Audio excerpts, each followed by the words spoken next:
കൊച്ചിയിൽ വിമതശല്യം ഒഴിവാക്കാൻ കഴിയാതെ UDF ഞായറാഴ്ച രാത്രി വരെ നേതാക്കൾ നടത്തിയ അനുനയ നീക്കങ്ങളെല്ലാം പാളി. കൊച്ചി കോർപ്പറേഷനിൽ മാത്രം ഇപ്പോഴും 9 വിമതർ മത്സര രംഗത്തുണ്ട്. വിമതശല്യം ഒഴിവാക്കാൻ ഞായറാഴ്ച രാത്രി വരെ DCC നേതൃത്വവും UDF നേതാക്കളും നടത്തിയ ശ്രമങ്ങളെല്ലാം പാഴായി.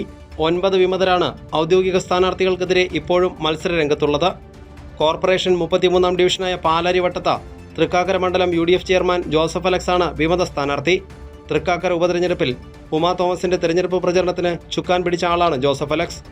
കോണം ഡിവിഷനിൽ മുൻ deputy mayor KR Premakumar, Chullickal ഡിവിഷനിൽ ബാസ്റ്റിൻ ബാബു, പെരുമ്പടപ്പ് ഡിവിഷനിൽ മഹിളാ കോൺഗ്രസ് ബ്ലോക്ക് സെക്രട്ടറി ഹസീന നജീബ, കച്ചേരിപ്പടി ഡിവിഷനിൽ INDUC നേതാവ് KK നിഷാദ്, നമ്പ്യാപുരത്ത് റഹീസ സലാം എന്നിവർ വിമതരായി മത്സരിക്കുന്നു.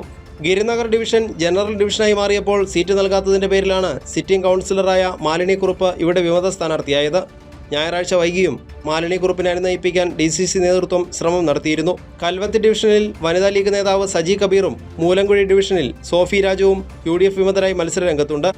ഐലൻഡ് നോർത്ത് ഡിവിഷനിൽ മുൻ പ്രതിപക്ഷ നേതാവ് ആന്റണി കുരിത്തറയ്ക്കെതിരെ പത്രിക നൽകിയിരുന്ന ശശികുമാർ മാത്രമാണ് അനുനയ നീക്കത്തിൽ പത്രിക പിൻവലിച്ചത്. കൈരളി ന്യൂസ്, കൊച്ചി.